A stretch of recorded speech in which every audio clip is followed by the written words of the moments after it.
Hello नमस्कार साथियों। तो स्वागत है आप सभी का आपके प्रबंधन स्टडी ऐप पर। तो आज की क्लास में मैं लेकर आया हूँ 15 मोस्ट ऑब्जेक्टिव टाइप क्वेश्चन, जो कि आपके क्लास 10th साइंस केमिस्ट्री के ये क्वेश्चन है और बहुत ही महत्वपूर्ण क्वेश्चन है। आपको पता है कि 20 नंबर के आपके ऑब्जेक्टिव टाइप क्वेश्चन आते हैं और हर सब्जेक्ट में सर साइंस में आपके 3 पोर्शन होते हैं, मैथ सॉरी फिजिक्स, केमिस्ट्री और बायोलॉजी। तो मैं यहाँ पर बायोलॉजी के 15 क्वेश्चन लेकर आया हूँ। ठीक है, आपके ऑब्जेक्टिव टाइप क्वेश्चन 20 में से कम है और 7-8 क्वेश्चन केमिस्ट्री से ही आते हैं अकेले। तो आपको इनको मिक्स नहीं करना है। और देखिए 15 क्वेश्चन है, आपको बहुत ही आसानी से इनके आंसर्स लगाने, मैं आपको एक एक करके बताता जाऊंगा और आप ध्यान से लगाते जाएंगे। ठीक है, पहला क्वेश्चन क्या कह रहा है, Zn plus CuSO4 arrow ZnSO4 plus यू, यह कौन सी अभिक्रिया है? आपने अभिक्रिया में पढ़ी होंगी, तो आप ये बताइए आपने ये कौन सी अभिक्रिया है, ये कौन सी अभिक्रिया है? Zn प्लस CuSO4, यहाँ से Zn ने Cu को विस्थापित कर दिया और Cu को अलग फेंक दिया। ठीक है, और Zn जो है वो Cu के स्थान पर आ गया। तो ये कौन सी अभिक्रिया है? जब अधिक अभिक्रियाशील तत्व कम अभिक्रियाशील वाले तत्व को उसके स्थान से विस्थापित कर देता है, तो वह अभिक्रिया कौन सी अभिक्रिया कहलाती है? विस्थापन अभिक्रिया कहलाती है। तो ये कौन सी अभिक्रिया है? विस्थापन। आप आंसर लगाएंगे ये इसका, विस्थापन अभिक्रिया। क्या लगाएंगे मेरे भाई? विस्थापन अभिक्रिया। विस्थापन अभिक्रिया, ठीक है। ये कौन सी है? विस्थापन अभिक्रिया। लेड नाइट्रेट का सूत्र है, लेड नाइट्रेट यानी शीशे का क्या सूत्र होता है?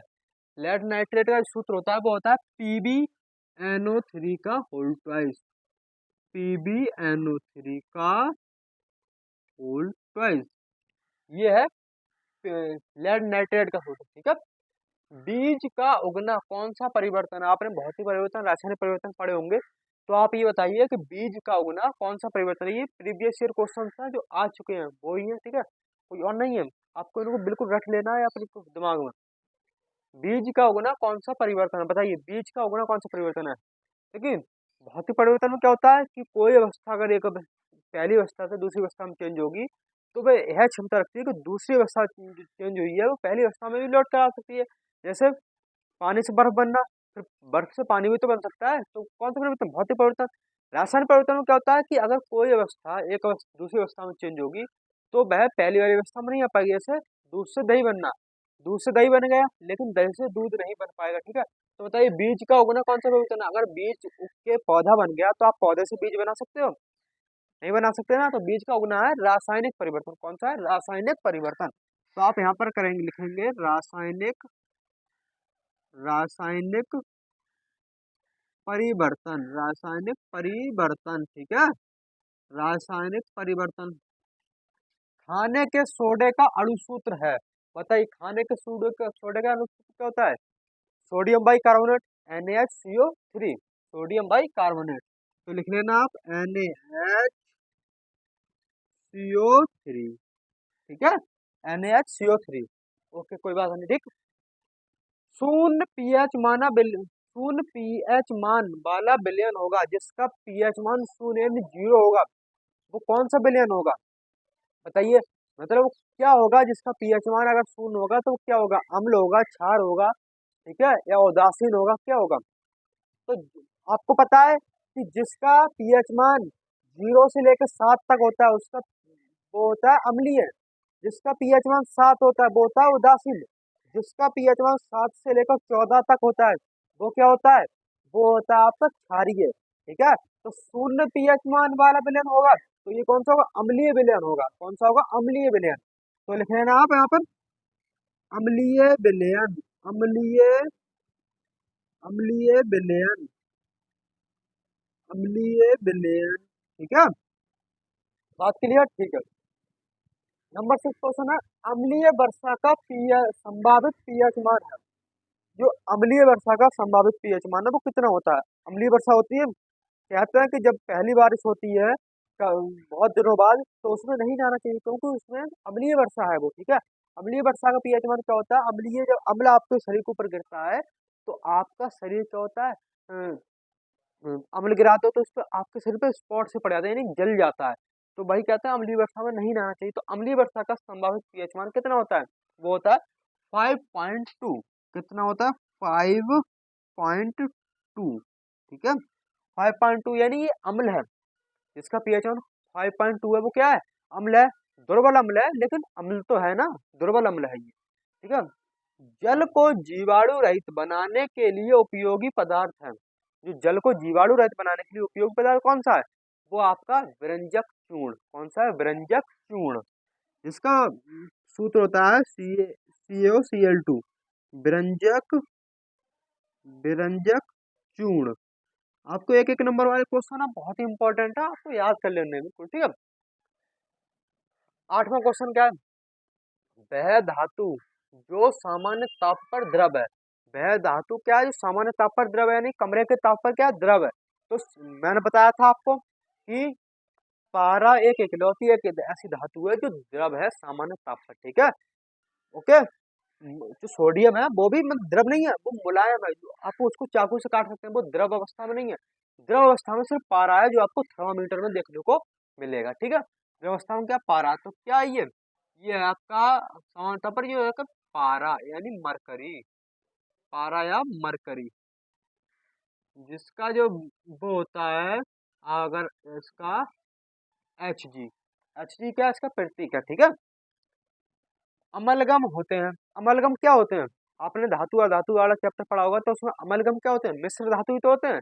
अमलगम क्या होते हैं, मिश्र धातु, क्या होते हैं मेरे भाई, मिश्र मिश्र धातु, मिश्र धातु, ठीक है। एंटीमनी कौन सी धातु है, एंटीमनी कौन सी धातु है, तो एंटीमनी जो धातु है वो है आपकी उपधातु, क्या है, उपधातु, उपधातु आपकी एंटीमनी है, ठीक है। एथिल एल्कोहल का IUPAC नाम है, एथिल एल्कोहल का IUPAC नाम क्या है बताइए, एथेनॉल, यही तो होगा, एथेनॉल, एथेनॉल, एथेनॉल, एथेनॉल को ही हम एथिल एल्कोहल कहते हैं, ठीक है। जिसका जो संरचनात्मक सूत्र होता है वो होता है आपका C इससे H जुड़ जाएगा, इससे H जुड़ जाएगा, एक से OH जोड़ दो, इससे H, इससे H और इससे H, ये आपकी खुली हुई संरचना एथेनॉल की, ठीक है। आप इसको देख लेना। प्रोपेन का रासायनिक सूत्र है, प्रोपेन का रासायनिक सूत्र क्या है, प्रोपेन का मतलब प्रोप पे 3 कार्बन होने चाहिए, तो 3 कार्बन को लिख दो C3, 3 कार्बन है तो उससे H किसने जोड़ेंगे, 8 जोड़ेंगे, तो C3H8, ये क्या आपका C3H8 जो है प्रोपेन का रासायनिक सूत्र है। प्रोपेन का रासायनिक सूत्र क्या है, C3H8, ओके, ठीक है। एल्केन का सामान्य सूत्र है, एल्केन का सामान्य सूत्र क्या है, जिससे कि आप एल्केन बना सकते हो, तो सामान्य सूत्र पूछा है आपसे, किसी का नाम नहीं पूछा है, एल्केन का सिर्फ सामान्य सूत्र पूछा है, तो वो है CnH2n+2, ठीक है। जहाँ ये Cn है, यहाँ पर ये कार्बन परमाणुओं की संख्या है, N जो है वो यहाँ पर कितनी है, कार्बन, इस N का मतलब क्या है, ठीक है। ऑक्सीजन की संयोजकता क्या है, ऑक्सीजन की संयोजकता, ऑक्सीजन संयोजकता होती है, आपको पता है ऑक्सीजन का परमाणु क्रमांक होता है 8, कितना होता है, 8 होता है, ठीक है। ऑक्सीजन का परमाणु क्रमांक होता है, तो ये 2,6 में टूटेगा, ठीक है। अब इसको बाहरी कोश में कितने इलेक्ट्रॉन और होने चाहिए जिसकी इससे 8 पूरे हो जाए, तो 2 इलेक्ट्रॉन की और आवश्यकता है, तो इसकी संयोजकता कितनी हो जाएगी, वो हो जाएगी आपकी भैया 2, ठीक है। कितनी हो जाएगी, 2 हो जाएगी, ठीक, बात क्लियर। मैं ये बात कह रहा था, यहाँ पर जो एन है ना, जो एन है यहाँ पर, वो आपकी कार्बन परमाणुओं की संख्या है, कार्बन परमाणु के हिसाब से आप हाइड्रोजन परमाणु को भी काउंट कर सकते हैं, ठीक है, बात क्लियर, ओके। अब देखो, अगर यहाँ पर कार्बन की एक कार्बन कार्बन किसी में एक है, तो कार्बन की एन की जगह पे एक रख दोगे तो यहाँ पर C एक हो जाएगा, और यहाँ पर एन रख की जगह एक रख दोगे तो 2 एकम 2 + 2 यानी C1H4 आएगा, ठीक है, C1H4, ओके, ओके, ठीक है। AgNO3 + NaCl arrow AgCl + NaNO3 का NaNO3 यह अभिक्रिया है, यह कौन सी अभिक्रिया आपने पढ़ी होगी, देखो अदला बदली हो रही है, यहाँ पर Ag के साथ Cl चला गया और Na के साथ NO3 आ गया, तो अदला बदली हो गई, यानी आयनों का आदान प्रदान हो रहा है, तो यह कौन सी अभिक्रिया है, यह आपकी द्विविस्थापन अभिक्रिया, ठीक है, कौन सी है, द्विविस्थापन अभिक्रिया, द्विविस्थापन द्विविस्थापन द्विविस्थापन अभिक्रिया। तो आपकी यह कौन सी अभिक्रिया है? द्विविस्थापन अभिक्रिया। मार्कर थोड़ा डाउन चल रहा है, ठीक है भाई।